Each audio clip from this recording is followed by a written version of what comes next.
Ellie membawa Joel dan kudanya ke dalam sebuah rumah kosong. Joel meminta Ellie untuk meninggalkannya dan kembali ke rumah Tommy untuk meminta Tommy mengantarkannya ke markas Firefly. Namun Ellie menolak. Ia tidak bisa meninggalkan Joel sendirian dan mati. Akhirnya Ellie pergi ke lantai 2 untuk mencari sesuatu yang bisa digunakan untuk menyelamatkan Joel. Scene kembali ke masa lalu. Saat bersekolah, Ellie merupakan anggota pelatihan sekolah Fedra. Saat sedang olahraga, Ellie bertengkar dengan temannya yang bernama Bethany. Bethany mengejek Ellie tidak memiliki teman karena teman Ellie sudah pergi beberapa minggu lalu. Ellie marah dan bertengkar dengan Bethany. Akhirnya Ellie dibawa ke ruang Kapten Kwong. Kapten Kwong adalah Kapten Fedra yang menjalankan sekolah persiapan di zona karantina Boston. Ia mengatakan bahwa Bethany terluka parah. Ia memberikan 2 pilihan aturan kepada Ellie. Akhirnya Ellie memilih aturan yang kedua, yaitu ia harus mengikuti semua aturan yang ada di Fedra untuk bisa menjadi perwira. Kapten Kwong percaya bahwa Ellie sangat pintar dan memiliki jiwa kepemimpinan di dalam dirinya. Setelah itu Ellie pergi ke kamarnya untuk tidur. Pukul 2 malam saat Ellie sedang tidur, tiba-tiba Riley menyelinap masuk melalui jendela. Riley adalah sahabat baik Ellie yang beberapa minggu lalu melarikan diri dari sekolah Fedra karena bergabung dengan Firefly. Ia mengajak Ellie kabur untuk menikmati malam bersamanya di suatu tempat. Ellie menolak karena ia sangat membenci Firefly. Sekolah Fedra dibentuk untuk melatih para anggotanya dalam membunuh Firefly. Karena persahabatan mereka, Ellie menuruti Riley. Mereka kabur pukul 2 malam dan mulai berjalan. Riley menunjukkan pistol yang didapatkan dari Firefly. Mereka berpetualang melalui berbagai tempat hingga akhirnya mereka sampai di sebuah mall terbengkalai. Ellie sangat terkesan karena ia baru pertama kali melihatnya. Riley mengajak Ellie untuk naik komedi putar. Check me out, man. This is so cool. Full of infected, is it? Okay, you were right. Come here.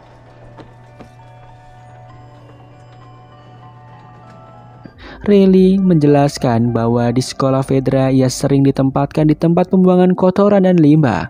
Untuk itu Riley melarikan diri dari sana. Usianya masih 17 tahun, sementara Ellie baru 14 tahun. Riley mengajak Ellie memainkan beberapa wahana permainan yang ada di mall dan bersenang-senang. Saat mereka sedang bermain, mereka belum menyadari bahwa salah satu zombie jamur terbangun. Di restoran mall, Ellie menemukan bom rakitan yang dibuat Riley dan anggota Firefly lainnya untuk mengebom sekolah dan asrama Fedra. Ellie baru menyadari bahwa sebenarnya Riley tidak menemukan mall tersebut, namun ia sengaja ditempatkan di sana untuk menjaga barang-barang simpanan milik Firefly. Riley menjamin bahwa bom buatan Firefly tidak akan melukai Ellie. Ia akan selalu menjaga Ellie sebagai sahabatnya. Riley memberitahu jika ia akan menjalankan misi sebentar lagi, sehingga ia mengajak Ellie bertemu untuk terakhir kalinya. Ellie kecewa dan pergi meninggalkan Riley. Saat sedang berjalan keluar, tiba-tiba Ellie berubah pikiran dan berlari ke dalam mall untuk menemui Riley. Riley sangat senang, ia mengajak Ellie bermain lagi sambil menyalakan musik. Tiba-tiba salah satu zombie terbangun dan berlari mengejar mereka. Riley mencoba menembak zombie itu namun gagal. Akhirnya Ellie berhasil membunuh zombie dengan menusuknya menggunakan pisau. Sayangnya tangan Ellie dan Riley terkena gigitan zombie. Mereka sangat bersedih, namun mereka berjanji untuk tetap bersama. Scene berlanjut ke masa kini. Ellie berusaha mencari peralatan yang bisa digunakan untuk mengobati luka Joel. Ketika melihat benang dan jarum, Ellie segera mengambilnya dan menghampiri Joel yang sedang sekarat. Ia memutuskan untuk menjahit luka Joel. Meskipun itu adalah kali pertamanya ia menjahit luka manusia, namun hanya itulah yang bisa ia lakukan demi menyelamatkan nyawa Joel. We take the easy way out. It's quick. We don't give that up.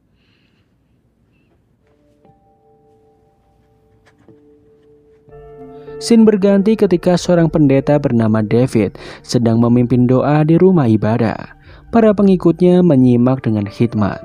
David menghampiri salah satu gadis bernama Hannah yang sedang menangis karena ayahnya telah meninggal. Ia bertanya pada David kapan jasad ayahnya bisa dikuburkan. Namun David menjawab tanahnya terlalu dingin untuk digali dan berjanji akan menguburkannya di musim semi. Kegiatan ibadah selesai, semua anggota keluar dari ruangan. David berbincang dengan anggota kepercayaannya bernama James dan mengajaknya berburu. Di lain sisi, Ellie sudah selesai menjahit luka Joel dan menutupinya dengan selimut berharap akan segera sembuh. Ellie memberikan beberapa tetes air pada mulut Joel agar tidak haus. Keesokan harinya, Ellie berburu hewan karena lapar. Ellie berhasil mendapatkan seekor rusa besar. Di sisi lain, David dan James sangat senang ketika melihat rusa yang telah mati. Mereka berniat untuk membawa rusa itu pergi. Ellie menyuruh David dan James untuk menjatuhkan senjata, karena itu adalah rusa hasil buruannya. David memperkenalkan dirinya dan mengatakan bahwa ia berasal dari kelompok besar yang terdiri dari wanita dan anak-anak. David berjanji membagi rusa menjadi 2 bagian, dan Ellie bebas meminta apapun darinya. Ellie setuju dan hanya meminta obat infeksi untuk luka Joel. David meminta James untuk kembali ke tempat tinggalnya dan mengambil obat-obatan. David mengajak Ellie mengobrol sambil menunggu James kembali. Ia menawarkan Ellie tinggal bersamanya, namun Ellie menolak. David bercerita bahwa di tempat tinggalnya ada seorang gadis yang kehilangan ayahnya bernama Alex. Ia mengatakan bahwa Alex dibunuh oleh seorang pria yang berpergian dengan anak kecil di Universitas Colorado. Rupanya pria yang tewas dan menusuk Joel dengan tongkat bernama Alex. Dari kejauhan, James datang dan mengarahkan pistol kepada Ellie. Namun David meminta James untuk tidak menembaknya dan membiarkan Ellie pergi. Ellie segera berlari menghampiri Joel. Ia benar-benar tidak mengetahui di mana ia harus menyuntikkan obat tersebut. Joel masih belum sadarkan diri. Ellie memutuskan untuk menyuntikkan obat itu langsung kepada luka Joel. Ellie bingung, ia mencoba berbaring di atas dada Joel untuk menenangkan diri dan berharap Joel akan segera sadar. Malam harinya, David dan James sampai di tempat tinggalnya dengan membawa rusa milik Ellie. Para pengikut David terdiam marah karena sudah mendengar kabar bahwa David berhasil menemukan pembunuh Alex, namun justru membebaskannya. David berjanji ia dan timnya akan mencari Ellie esok hari. Hannah mengatakan bahwa David harus segera membunuh Ellie dan Joel. Tak disangka David menampar Hannah. David selalu bersikap seolah-olah ia memiliki kemurahan hati terhadap semua manusia. Ia memimpin doa sebelum makan malam. Keesokan harinya, Ellie menyuntikkan kembali obat infeksi pada Joel. Kemudian ia memberi minum kuda dengan salju. Ketika sedang berkeliling, ia melihat David dan timnya sedang memburu Joel dan Ellie. Mendengar hal itu, Ellie segera berlari menghampiri Joel yang masih belum sadarkan diri. Ia berusaha membangunkan Joel dan memberikannya sebuah pisau. Mendengar suara Ellie, Joel mulai membuka matanya. Ellie menjelaskan bahwa ada sekelompok orang yang berniat menangkap mereka. Ellie akan berusaha menjauhkan mereka dari Joel, namun jika mereka sampai menemukan Joel, Ellie meminta Joel untuk membunuhnya dengan pisau. Ia meminta Joel untuk tidak tertidur dan tetap waspada. Ellie berusaha menutupi pintu dengan lemari agar mereka tidak dapat menemukan Joel yang masih terbaring. Ellie mengalihkan perhatian David dan timnya dengan menembakkan pistol. Namun Ellie masih anak-anak dan tidak mampu melawan mereka sendirian. James berniat menembak Ellie, namun David melarangnya. David membawa Ellie ke tempat tinggalnya. Ia memerintahkan timnya untuk mencari Joel ke setiap rumah dan membunuhnya. Kemudian salah satu tim David berhasil masuk ke tempat persembunyian Joel. Beruntung Joel sudah setengah sadar. Ia membuka matanya dan waspada seperti instruksi Ellie. Di sana Joel berhasil membunuh salah satu pria yang masuk. Ia pun bisa menangkap teman David yang bernama Timothy dan Macro. Joel menyiksa dan menginterogasi mereka untuk memberitahu lokasi Ellie ditahan. Mereka memberitahu lokasinya yang bernama Sangraloka. Kemudian Joel membunuh mereka hingga tewas. Why don't we just start with your name? Eat shit. You gotta face reality. Di sisi lain, Ellie mencoba membuka pintu penjara namun gagal. Tanpa sengaja ia melihat potongan telinga manusia. Rupanya itu adalah telinga milik Ellie yang dimutilasi oleh David. Beberapa saat kemudian, David masuk membawakan makanan untuk Ellie. David mengatakan bahwa makanan itu adalah daging rusa. Akhirnya Ellie baru mengetahui bahwa David sebenarnya adalah pemakan manusia atau kanibal. Ia membunuh manusia untuk dijadikan makanan yang akan dibagikan untuk para pengikutnya. Namun para pengikutnya tidak mengetahui perilaku kejam David. Hanya beberapa orang saja yang tahu, termasuk James. Selama ini para pengikutnya telah dibohongi, karena daging yang mereka makan sebenarnya bukanlah daging hewan. Selain itu, David juga merupakan seorang pemuja zombie. David mencoba menghipnotis pikiran Ellie dengan semua perkataannya. Perlahan Ellie mendekati David dan memegang tangannya. Beruntung Ellie adalah gadis yang pintar. Ia berpura-pura memegang tangan David agar bisa mematahkan jarinya dan mengambil kunci penjara. Namun David berhasil membenturkan kepala Ellie hingga berdarah. David kesakitan dan keluar dari ruangan. Di sisi lain, Joel berusaha sekuat tenaga untuk berjalan menuju Sangraloka meskipun keadaannya masih sangat lemah. Sesampainya di sana, ia mencari keberadaan Ellie dan masuk ke sebuah ruangan. Ia menemukan tas milik Ellie dan kuda yang telah tewas. Ia pergi ke ruangan lain. Tak disangka, Joel menemukan 3 jasad tubuh manusia yang sudah dikuliti tanpa kepala dan digantung. Benar seperti dugaan Ellie, David adalah pemakan manusia. Di lain tempat, David dan James membawa pisau besar. Mereka mengeluarkan Ellie dari penjara dan membaringkannya pada sebuah meja untuk dibunuh dan dicincang. Ellie sangat ketakutan dan menggigit tangan David. Ia mencoba mencari cara dengan mengatakan bahwa ia terinfeksi jamur yang mengakibatkan tangan David terinfeksi. David dan James melihat luka di tangan Ellie. Mereka kagum dengan keistimewaan yang dimiliki Ellie karena tidak berubah menjadi zombie. Tanpa pikir panjang, Ellie segera mengambil pisau dan membunuh James. Ellie berlari menuju dapur dan bersembunyi dari kejaran David.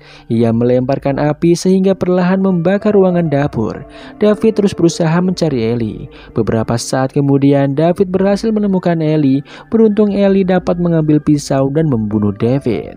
Ia sangat ketakutan dan trauma karena telah membunuh James dan David.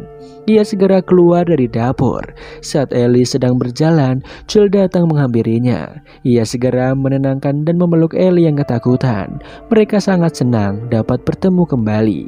Joel memberikan jaket miliknya kepada Ellie. Kemudian Joel membawa Ellie pergi. Scene kembali ke 14 tahun yang lalu saat seorang wanita bernama Anna sedang berlari di dalam hutan dalam keadaan hamil besar. Ia masuk ke sebuah rumah untuk menghindar dari kejaran zombie. Ketika Anna ingin melahirkan, tiba-tiba zombie berhasil menemukannya dan menyerangnya. Anna berusaha membunuh zombie itu dengan menggunakan pisau hingga tewas. Beberapa saat kemudian, bayi yang dikandung Anna lahir. Bayi itu diberi nama Ellie.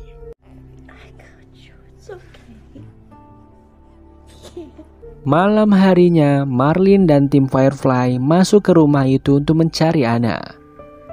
Marlin mendengar Anna yang sedang bernyanyi. Ia sangat terkejut ketika melihat Anna sudah melahirkan, namun kaki Anna sudah terkena gigitan zombie. Anna berbohong dengan mengatakan bahwa tali pusar bayinya sudah dipotong sebelum ia terinfeksi. Anna mengatakan bahwa Ellie belum terinfeksi. Ia meminta Marlin untuk membawa Ellie ke Boston dan dirawat dengan baik. Dia juga memberikan pisau miliknya kepada Ellie. Beberapa saat kemudian, tubuh Anna mulai bereaksi terhadap infeksi sebelum berubah menjadi zombie. Anna menyuruh Marlin untuk membunuhnya, namun Marlin menolak karena mereka sudah bersahabat baik sejak lama. Marlin segera menggendong Ellie dan memberikannya kepada temannya. Ia meminta telinga Ellie ditutup agar tidak mendengar suara tembakan. Dengan terpaksa, ia pun membunuh Anna. Scene kembali ke masa kini. Dari kejauhan, Joel memanggil Ellie yang sedang termenung di atas mobil. Joel dan Ellie sudah melewati beberapa hari perjalanan. Luka di tubuh mereka juga sudah membaik. Mereka terus melanjutkan perjalanan menuju rumah sakit Firefly. Joel menyadari perilaku Ellie tidak seperti biasanya. Ia terlihat sangat pendiam dan murung. Mungkin dikarenakan trauma yang sangat mendalam setelah semua yang terjadi di usianya yang masih anak-anak. Dari atas gedung, mereka melihat pemandangan yang sangat indah. Joel mencoba menghibur Ellie dengan mengajaknya bermain dengan jerapah. Ia sangat senang melihat Ellie kembali tertawa. Joel menyarankan untuk kembali ke tempat Tommy dan berhenti mencari markas Firefly. Joel takut jika Firefly melakukan sesuatu yang bisa membahayakan nyawa Ellie. Ellie sangat menghargai maksud baik Joel. Namun ia bersikeras untuk tetap pergi ke markas itu sesuai permintaan Marlin. Setelah semuanya selesai, Ellie berjanji akan selalu bersama Joel kemanapun ia pergi. Mendengar penjelasan itu, Joel sedikit lebih tenang. Di tengah perjalanan, Joel bercerita, sejak kehilangan putri semata wayangnya, ia tidak memiliki tujuan hidup dan pernah melakukan usaha bunuh diri, namun gagal. Di sini bagi Joel, Ellie adalah harapan dan semangat baru baginya untuk tetap melanjutkan hidup. Kemudian mereka melanjutkan perjalanan dan menghibur satu sama lain. Saat sedang berjalan, tiba-tiba sekelompok orang melemparkan peledak ke arah mereka. Joel berusaha melindungi Ellie, namun ia tak sadarkan diri karena kepalanya dipukul. Saat terbangun, Joel sudah berada di rumah sakit Firefly. Marlin meminta maaf karena timnya sudah memukul Joel. Joel bertanya keberadaan Ellie. Marlin menjelaskan bahwa Ellie baik-baik saja dan Ellie juga mencemaskan Joel. Marlin berterima kasih karena Joel sudah membawa Ellie dengan selamat. Joel bersikeras untuk bertemu Ellie. Marlin tidak mengizinkannya karena Ellie sedang disiapkan untuk operasi. Tim dokter Firefly menganggap Cordyceps di tubuh Ellie sudah berkembang bersamanya sejak ia lahir, sehingga menjadi kebal. Untuk itu, dokter akan mengangkat sel Cordyceps di tubuh Ellie untuk dijadikan vaksin bagi semua orang. Joel sangat terkejut karena sel Cordyceps tumbuh di dalam otak manusia. Itu artinya jika Ellie menjalani operasi otak, maka akan sangat beresiko dan bisa membahayakan nyawanya. Marlin meminta timnya untuk membawa Joel pergi jauh agar tidak mengganggu operasi. Marlin juga tidak segan untuk membunuh Joel. Dengan terpaksa, Joel menuruti tim Firefly. Diam-diam, Joel melihat denah lokasi rumah sakit. Saat sedang menuruni tangga, Joel membunuh 2 anggota Firefly dan mengambil senjata mereka. Ia juga membunuh semua anggota Firefly yang ada. Akhirnya ia berhasil menemukan ruang bedah anak tersebut. Ia melihat Ellie sudah dibius dan tak sadarkan diri. Joel mengancam dokter untuk melepaskan Ellie, namun dokter itu menolak. Tanpa berpikir panjang, Joel menembaknya. Ia juga mengancam 2 perawat wanita untuk melepaskan semua alat yang dipasang Ellie. Akhirnya kedua perawat itu menurut. Joel membiarkan mereka selamat, kemudian ia menggendong Ellie dan membawanya keluar dari ruangan. Saat berada di parkiran, Marlin sudah bersiap menembak Joel. Ia bernegosiasi agar Joel melepaskan Ellie dan membiarkannya menjadi vaksin bagi semua orang. Joel mengatakan bahwa Ellie berhak menentukan keputusannya. Scene berlanjut ketika Joel berhasil membawa Ellie keluar dari wilayah Firefly menggunakan mobil. Ellie tersadar dari obat biusnya dan bertanya mengapa ia bisa bersama dengan Joel. Joel terpaksa berbohong dengan mengatakan bahwa anggota Firefly melakukan tes pada Ellie dan puluhan orang lain yang kebal. Para dokter tidak bisa membuat vaksinnya dan rumah sakit Firefly diserang oleh perampok sehingga banyak yang terluka. Ellie bertanya mengenai keadaan Marlin.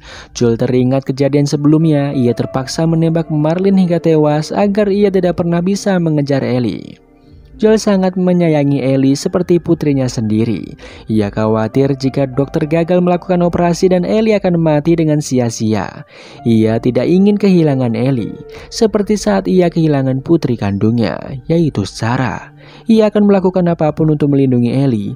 Joel terus mengendarai mobil menuju Wyoming dan mendaki gunung. Joel akan membawa Ellie untuk tinggal bersamanya di tempat tinggal Tommy karena fasilitas dan keamanan yang lengkap. Sepanjang perjalanan, Joel menceritakan tentang masa lalunya bersama Sarah. Jika Sarah masih hidup, pasti ia akan sangat senang berteman dengan Ellie. Ellie juga menceritakan pengalaman masa lalunya ketika pertama kali digigit zombie di mall terbengkalai. Saat itu ia bersama sahabatnya, Riley, yang juga terinfeksi. Mereka berjanji untuk terus bersama, namun tiba-tiba Riley berubah menjadi zombie dan ingin menyerangnya. Dengan terpaksa, ia membunuh Riley. Itu adalah pertama kali dalam hidupnya ia membunuh seseorang. Ia sangat menyesal karena telah membunuh beberapa orang.